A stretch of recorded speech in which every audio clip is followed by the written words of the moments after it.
निर्जला एकादशी पढ़ें पौराणिक व्रत कथा। निर्जला एकादशी बिना पानी का व्रत।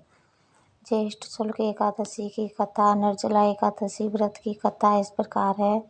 भीमसेन व्यास जी से कहने लगे कि हे पितामह ब्रह्मा, भ्राता युधिष्ठिर, माता कुंती, द्रौपदी, अर्जुन, नकुल और सहदेव आदि सब एकादशी का व्रत करने को कहते हैं, परंतु महाराज मैं उनसे कहता हूँ कि भाई मैं भगवान की शक्ति पूजा आदि तो कर सकता हूँ, दान भी दे सकता हूँ, परंतु भोजन के बिना नहीं रह सकता। इस पर व्यास जी कहने लगे कि हे भीमसेन, यदि तुम नरक को बुरा और स्वर्ग को अच्छा समझते हो तो प्रति मास की दोनों एकादशियों को अन्न मत खाया करो। भीम कहने लगे कि हे पितामह, मैं तो पहले ही कह चुका हूँ कि मैं भूख सहन नहीं कर सकता। यदि वर्ष भर में कोई एक ही व्रत हो तो वह मैं रख सकता हूँ, क्योंकि मेरे पेट में व्रत नाम वाली अग्नि है, सो मैं अब भोजन किए बिना नहीं रह सकता। भोजन करने से वह शांत रहती है, इसलिए पूरा उपवास तो क्या, एक समय भी बिना भोजन के नहीं रहना कठिन है।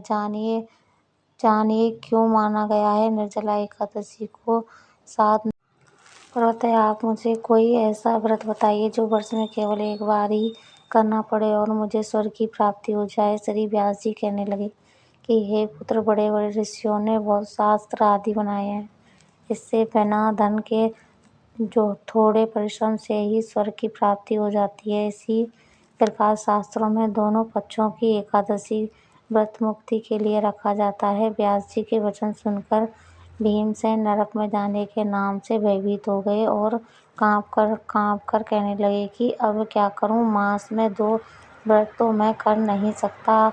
हाँ, वर्ष में एक व्रत करने का प्रयत्न अवश्य कर सकता हूँ, अतः वर्ष में एक दिन व्रत करने से यदि मेरी मुक्ति हो जाए तो ऐसा कोई व्रत बताइए। यह सुनकर व्यास जी कहने लगे कि वृषभ और मिथुन की संक्रांति के बीच ज्येष्ठ मास के शुक्ल पक्ष की जो एकादशी आती है उसका नाम निर्जला है। तुम उस एकादशी का व्रत करो। इस एकादशी के व्रत में स्नान और आचमन के सिवा जल वर्जित है।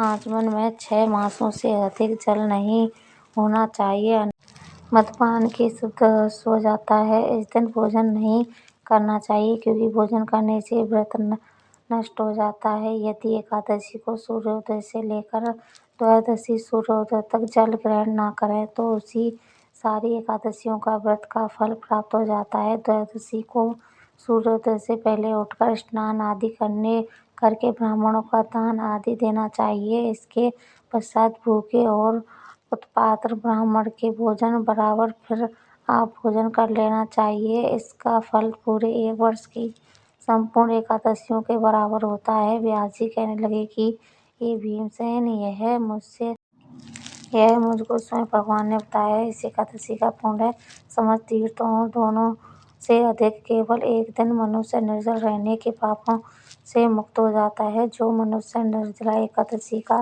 व्रत करते हैं उनकी मृत्यु के समय यमदूत आकर नहीं घेरते, वरन भगवान के पुष्पक विमान पर बैठकर स्वर्ग ले जाते हैं। अतः संसार में सबसे श्रेष्ठ निर्जला व्रत है।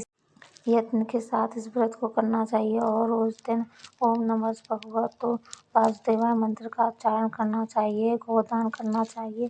इस प्रकार व्यास जी की आज्ञानुसार भीमसेन ने इस व्रत को किया, इसलिए इस एकादशी को भीमसेनी या पांडव एकादशी भी कहते हैं। निर्जला व्रत करने से पूर्व भगवान से प्रार्थना करें कि हे भगवान, आज मैं निर्जला व्रत करता हूँ, दूसरे दिन भोजन करूँगा। मैं इस व्रत को श्रद्धापूर्वक करूँगा, अतः आपकी कृपा से मेरे सब पाप नष्ट हो जाएं।